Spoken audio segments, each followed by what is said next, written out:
And this is where creative finance is so powerful, because what you said to her is you said, how would you like to keep making $400 a month like you are right now without any headache ever again for the rest of your life? But if you know how to make it worth that much and get them the best deal, you'll get the deal. You'll be locking way more deals. Well, Omar, it's great to meet you. Thank you for coming on. So you're in Pittsburgh and you got started just a couple years ago. So tell us about what that was like getting started, your journey.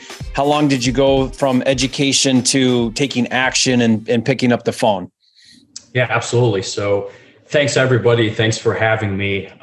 Jerry, actually, I always wanted to meet you because you were one of my very, very first introduction to real estate or wholesaling in general. So definitely appreciate the time. So real quick about me, my name is Omar Mohammed. I had a full-time job for 8 years, but it just wasn't enough. It was a pretty good job, getting paid 100 plus K, but I worked so hard in this country to become an American citizen, to reach freedom. But I find out so quick, you can't really have freedom if you still have a full-time job. And this is something that bugged me along the way, coming back to visiting my family back in Cairo, Egypt, where I'm from originally. And I knew I came to America in a dream, but to achieve that dream, you need a vehicle or something that can keep providing you money while you're not there. So long story short, I started looking up on how to get rich, just basic rich stuff. And somebody was like, hey man, you're pretty good at sales. Why don't you get in wholesaling real estate? I was like, what does that mean? He was like, just find out boarded up properties. That's all what you got to do. So I took that word from him. That's all what he told me. And I went home and started Googling and looking up YouTube. And before you know it, Jerry Norton comes up. I was like, okay, this guy seems like he knows a little bit more than just what that guy told me. So I'll start watching. So start watching Jerry for 2 weeks straight. Every video. I order a lot of pizza. Thank God I'm not in that shape anymore for 2 years ago. A lot of pizza, lots of Jerry Norton. 2 weeks, week 3, I was on the phone, start making cold calls and trying to analyze deals. And that's how we got started. That's amazing. So in 2 weeks, you were like, okay, I got enough here. Let's take action. Let's start calling. It's interesting, Omar. I love that because a lot of times I've seen this quite a bit is when someone gets started, we keep ourselves busy. We're learning, we're doing things, we're setting up a CRM or whatever we're doing. And we're telling ourselves, yeah, I'm getting started. But really the one indicator that tells you you're starting and doing it is when you actually pick up the phone and you start to have conversations and you start to put a number in front of a seller or an agent, making that offer, even verbally. That's officially your start date, because until you make an offer, you're never going to get a contract. You're never going to do a deal. And so I try to tell people, how quickly can you get to that offer stage, making an offer? And a lot of times we think we need to know everything before we do anything. And oftentimes we just need enough. We just need to know enough to get on the phone and start making offers. The rest will come as it comes, right? You'll learn and you'll continue to learn. I like to keep personally, I like to keep a white belt mentality, meaning no matter how good you get at something, no matter how advanced you are, if you can stay a white belt, then you're always learning. And if you're always learning, you're always progressing. So, I love that idea around that kind of white belt mentality. And so that's really cool that you learned what you needed to learn enough to get started, then you took action. 100%. I go by, it's a great book out there. It's called Ready, Fire, Aim, right? What a lot of people do is, we're ready, then we aim, then you try to fire. When you're starting something new, you're never going to learn it all, right? The best way to learn it is just jumping in and figuring it out. I was like, what's the worst case going to happen? They just going to hang up on me? Sure, I'll just dial the next one. Yeah. Jim Rohn, one of my favorite philosophers of all the time, he says, when you're starting anything, you can make a number what you lack in skill. There's no way I'm going to jump on the call. I'm going to be like Jerry Norton, the first, 10, 20, 15, 13 call. But maybe Jerry have to do 5 calls and get 1 deal. Omar will do 100 calls and get 2 deals. So you can make a number what you lack in skill every single time you're starting. So that was what I just needed, an idea. There's so many people talk about wholesaling and how you can get started. And you definitely gave me the idea just on watching the videos on YouTube of what it is exactly wholesaling or finding deals is. Yeah, it's interesting because if you really look at wholesale real estate, if you really honestly break it down, it's actually a very simple strategy. It's a very simple concept. I remember doing an interview with someone, and he did his first 10 deals. And here's what he did. I love this. He went on Zillow. He took the Zillow number. He went 50% of Zillow. Then he went for sale by owner on Zillow, and he texted the owner his 50% of Zillow offer price. That's how he did his first 10 deals. That's it. That was his analysis. That was his strategy. That's all he did, but he did it over and over and over again. And he got his first 10 wholesale deals just doing that. And I was hearing him say that, and I was like, man, why do we overcomplicate this business so much? It doesn't need to be so complicated. It really is just about getting in front of sellers, putting a number in front of them, and do it enough times, you're going to get deals. It's just a numbers game. So totally agree 100%. With that. That's so true. 100%. So tell us about you. What happened then? You started picking up the phone, started making offers. Start picking up the phone, start analyzing deals. I'll take a look. At the beginning, it was just me working full-time job, which is very demanding. Area manager for a corporation, managing 21 locations. Then I'll come home at 6 o'clock. And then from 6 to 8 is where I will dial PM, which, that was the couple hours that I have to just cold calling. So I started doing that for a while, but then I was like, okay, I don't have enough time. Mm-hmm. And then I heard about that you can hire somebody to cold call for you. I was like, that's great. If I hire somebody to cold call for me, the 2 hours I have, I could just be following up on motivated leads instead of just wasting these 2 hours on the phone trying to be like, oh, I don't want to sell. Because let's be honest, not every time you're going to call, you're going to get somebody be like, yeah, it's a deal, right? Even if they say they want to sell, it's not going to be a deal. So, but I needed about $600. My math is to get like Mojo dialer, to get, a cold caller. And to be honest, I didn't have the $600. So guess what I did? I quit smoking and I sold my car. I sold my car. I quit smoking. Now, all of a sudden, now I have, again, necessity. When it was so important for me to figure it out that I was willing to give up my car payment, willing to give up smoking. And then all of a sudden now I have $600. I hired the cold caller. I got the Mojo dialer, and the 2 hours I was following up on deals. Got the very first one, and I wholesaled it, right? I made $2,000 from it. It wasn't much, but that was like just a month then. And then once I got that deal in, there was a lot of issues in it. Even though that I got it, she signed, her husband ended up being it's under his name, and he had passed away. So then I had to take it through probate. He wanted $3,000, the lawyer, to take it through that. So I had to juggle a lot of things. And I was like, okay, can I pay you at closing? Reach back out to the seller, which is actually one of my really good friends right now. We do a lot of business together a couple of years after. But you figured it out, and we got it closed, and I got a $2,000 check, and I was really happy. What was that like? Because it's only $2,000, right? But the first deal, it doesn't matter what it is. What went through your mind when you went through a complete transaction, start to finish, and completed a deal and made that $2,000? What went through your mind? What was that feeling like for you? Yeah, definitely. It's a great question. So there's two things that went through my head. Number one, I was like, there's a lot of money to be made in real estate. There's a lot of money. And then the second thing is, I was like, I don't want to wholesale these properties anymore. I want to keep them. Those are the two big things that went through my mind. Okay, how can I do more of that? And how can I keep these properties? The two things that went, and I was like, man, there's a lot of potential here. If I can put effort and focus on this, that's definitely, there's a lot of outcome from there too. So those are the two main things that came through my head at that time. And we just continue, and I figured both of them out quickly as well too.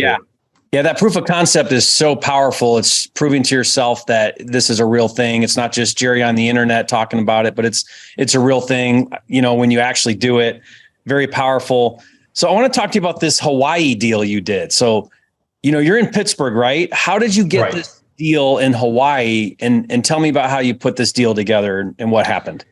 Yeah, absolutely. So what happened is I continued to find deals. I was like, okay, it worked once. How can I make it better? Let's continue find more deals. So I had my cold caller calling, and we come across this client or this seller, and she lives in Hawaii. She has a house here in Pittsburgh. The house was here in Pittsburgh. She lives in Hawaii. I called her the first time, and she said, yeah, I'm not interested in selling. Maybe. the house is giving me headaches, but you know what? My friend is living in there, paying me rent. I don't know. Then I follow up. Again, that's the consistency. Follow up is key, right? In anything, in sales in general, people, I think it's a very, very small percentage, if I'm not mistaken, it's 7 or 8% of customers buy on the first time. That will agree to you in first time. No matter what it is, you might think, you know what? I want to go ahead and get this, dinner one time. I want to go try this restaurant. You get the email the first time. That gets your attention. Second, third, fourth, fifth time, a lot of people buy. So we kept following up with her. Omar, the statistic is 80% of sales are made between the 5th and 12th follow-up. There you go. It's crazy when you think about that. It was like, we get somebody to tell you I'm not interested or call me later, and you never call them. Yeah, that's a big waste. I talked to her and she said, call me later. After a while, I call her back. She says, actually, I just got an inspection report from my house. There's few items need fixed. Trying to find a contractor to fix it is a pain. They keep sending me violations. I want to sell it for $70,000. I said, okay, perfect. Now, Omar had $0 at that point. I was like, yeah, sure. 70,000 sounds great. Now, the ARV for this house is probably 120, 125. So there's a lot of equity in it. And I looked at the inspection report. It's a few items, right? You need to fix the handrail, a couple GFCIs, update smoke detectors. The roof on the garage needed some attention. Nothing major. So I said, okay, here's what we can do. Now, how much are you getting in rent? She said, I'm getting $400, $600 in rent. I take away taxes, I take away insurance. She's making $400 a month. So I said, here's what I'm going to do. So she said, yes, I don't need the money anymore. I just want to get rid of that headache. That house is just it's been a pain and I want to move on with my life. I said, okay, I'll give you the $70,000 and that's here how I'm going to do it. I'm going to give it to you on payments, right? You're making $400 a month. So technically, if you're getting the $400 every month, you don't care about selling the house, right? She was like, no, I just don't want the headache. I was like, how about I come in every single month? I'm going to pay you $450 a month. And I'm going to pay the taxes, the insurance, fix the house, and do all that. Now, that's another subject, how you can create a seller finance deal, which I'm sure you're familiar with. Mm-hmm. And if you guys have questions about it, I'll be more than happy to go into details. She says, okay, sounds great, but sounds like a scam.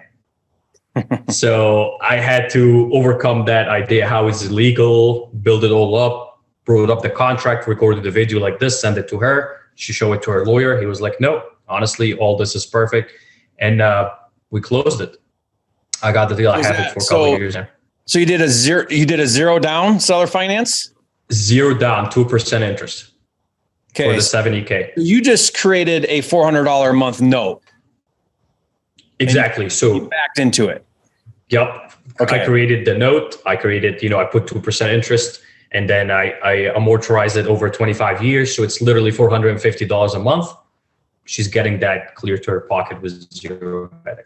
Yeah. And if you guys are watching, whoever's watching this, just to kind of clarify a little bit about what Omar did, this strategy is actually very common. And I know all of you have had this happen to you. How many of you have gone to a car dealer and they ask you, well, what payment would you like to be at? Or what payment can you afford? The reason why they're asking that question is because whatever somebody says, they're going to figure out, okay, well, how do I back into that number?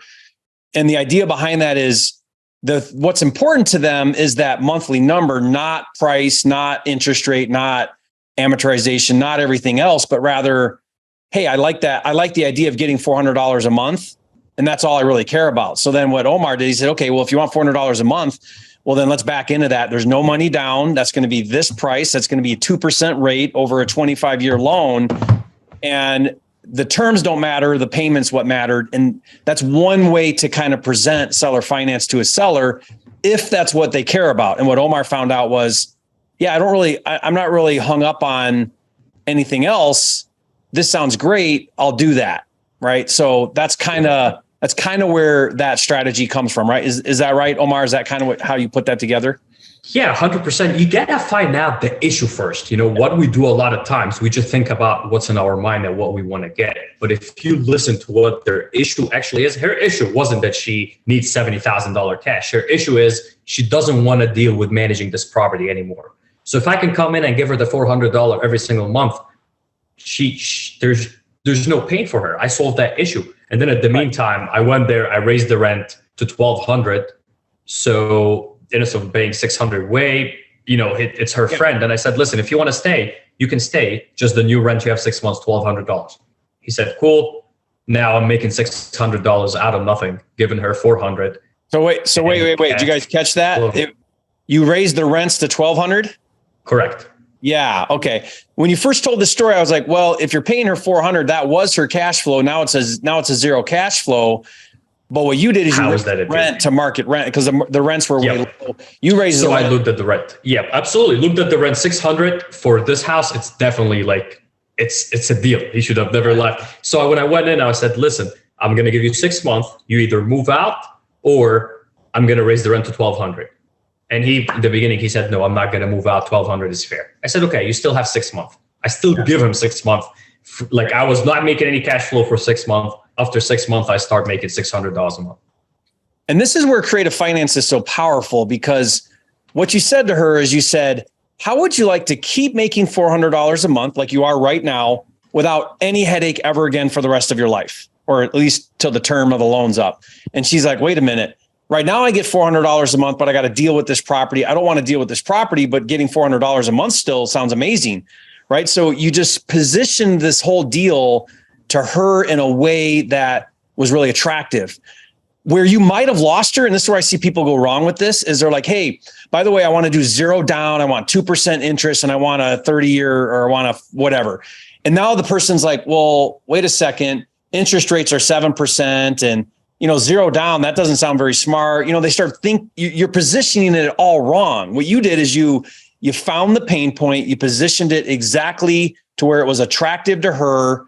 Then you backed into the payment based on giving her $400 a month, just like a car dealer does to someone coming in saying, all I can afford is $400 a month in a car. What can you do for me? Like, same idea. Yep, 100%. Plus as well too, my down payment was like, I'm going to go there and I'm going to fix this house up. Yeah. So you got to make it a win-win. I always tell anybody I do business with, either a win-win deal or you'll never be successful in any business you do. Yep. You got to be a win for the person in front of you and yourself. Actually, we split the closing cost, but the HUD was wrong at the beginning. So I ended up paying all the closing costs. I turned around and then he or she Venmos me $2,000. She says, hey, Omar, here you go. So it was a very good client. You build rapport with them. And people might say, hey, you know what? That was maybe a unicorn. I'll tell you what, it's not a unicorn. I've done another one very, very, very, very similar where I actually didn't have to do anything in it. $500, turn around, Airbnb it, make it $4,000 a month. So learning all these aspects can help you, especially if most of your guys and girls are wholesalers. You might walk into a deal like that. That can make you a lot more money on the long term than just wholesaling it for 10, 15, 20 grand, right? Because it's money that's going to keep coming while you're sleeping, while you're traveling, or whatever you're doing. So it's definitely good to learn all different aspects of how to structure a deal, which is why I love starting as a wholesaler, because I've learned how to structure all these deals. Now I can cherry pick. This one I'm keeping, this one I'm going to wholesale. Yeah, I agree. Going direct to seller, direct to agent, being an acquisition ninja, I think whatever somebody's end game is with real estate, if you can learn the front side of acquisition and you're not relying now on anybody else, you know how to get the deals, you know how to get them deep.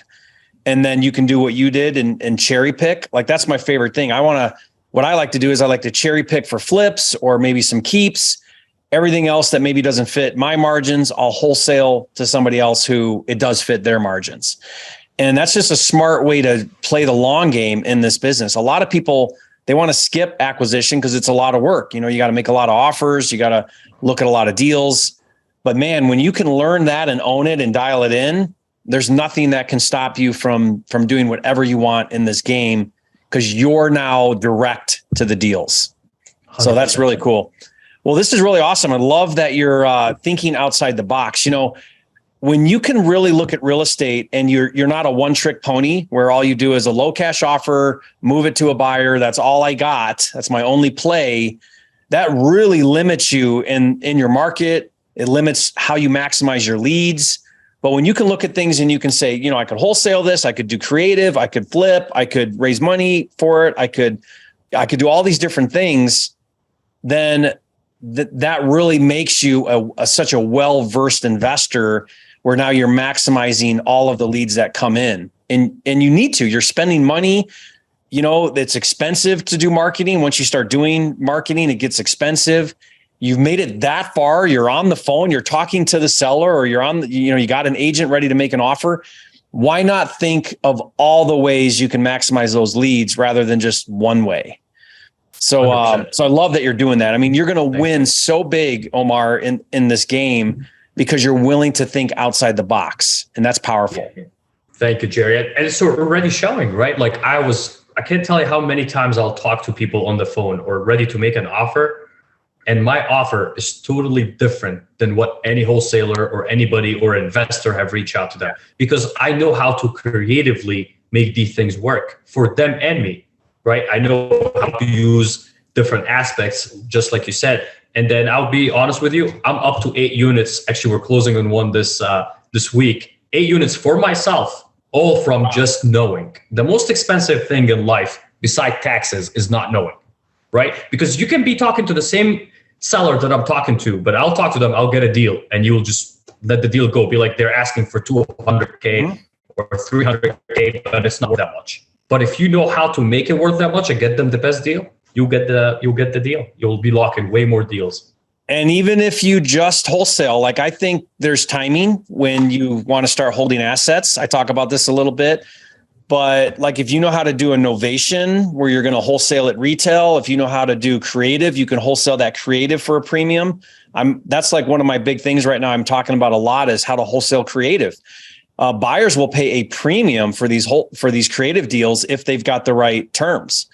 So, it's not just about that low cash offer. We also list properties when we have sellers that say no to low cash, no to creative, no to novation, yes to listing. And we'll list it for 3.5%, sometimes 4% just on the list side. And we'll carve out a $10, $12, $18,000 commission that everyone else throws away. So again, it's just kind of thinking outside the box. What are all the ways that I can maximize these leads that I'm generating so that I'm solving problems for sellers that fit them and their needs and monetizing along the way. And that's just being 100%. A good investor. And I've learned that from you. You can literally find answers to any question you have if you ask. I found this, especially in real estate, so many people, there's so many tools out there that can help you overcome that little fear, and understand that the fear is always going to be there. You can't really mess up. If you're doing everything right, it's going to work out. You can ask questions, you can email people, you can go in bigger pockets and ask. You have a mentor, you have, Facebook groups, anywhere somebody have done it. And then network too, like get in areas. Everybody live in a city. I bet you if they look online, they're going to find places where there's a real estate meetup group, right? They can meet these people that are already doing what they want to do. We're not recreating the wheels. Somebody have already done it, just like I did. I looked at Jerry online. Oh my God. Just was like, okay, I can figure it out and just do it. Online is full of stuff. So your personal self is your biggest enemy. You conquer that, you can go conquer the world. I love that. I would say my biggest takeaway from what you shared is be willing to make the sacrifice. I mean, you talked about selling your car. You talked about quitting smoking. People tell me all the time, Jerry, I don't have time. And my first response is, do you still have a Netflix account? Well, yeah. Okay. Then you got time. You know what I mean? And so you were willing to make big sacrifices, and that's huge. If you're not willing to make those big sacrifices, then you don't really want this bad enough, because in the beginning, it's big sacrifices. Like, you got a full-time job, you're doing this on the side, you're hustling before work, after work, weekends, nights. I call it your second job starts. Your first job's 9 to 5. Your second job is 6 to 2 a.m. And that's what it's got to be. Like, you cannot start a side hustle, which turns into a real thing, which turns into a business that's producing millions of dollars, if you can't get through that phase of the grind, the one-person show, wearing all the hats to start momentum to then build a business. 100%. And a lot of people think they can skip that, or they don't appreciate that, or they don't value that, or they just don't want it enough. And you do. Yeah. And you're putting in the work. And so without a doubt, you're going to reach your goals because you've got the discipline and the work ethic. And I'm thankful, man. And again, I'll start with watching some Jerry Norton videos on YouTube and eating pizza.